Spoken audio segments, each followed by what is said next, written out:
Look, one of the biggest challenges for a person with autism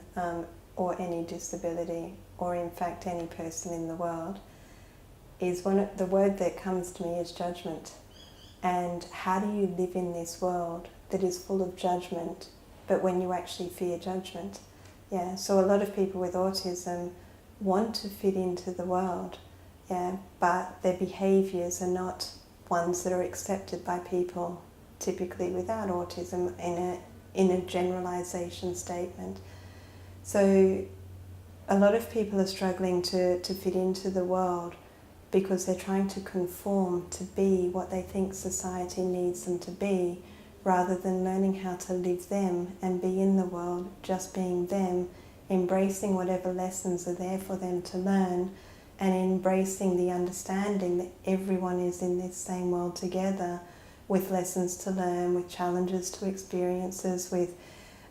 mistakes to make. But we come into this world with a lot of judgment, yeah, and when people fear differences, the fear of difference comes from the judgment and not knowing how to actually respond to not fitting a certain picture, and that's basically where the judgment comes, is that people, for their own reasons, form a picture of the way they think life should be, or the way they think another person should be. But when a person does not meet that picture, we judge them to be right or judge them to be wrong. And this right and wrong is getting in the way. Yeah, it's just one of the most harming aspects that we have in society, when we judge people, when we judge behaviours, when we judge anything to be right and wrong,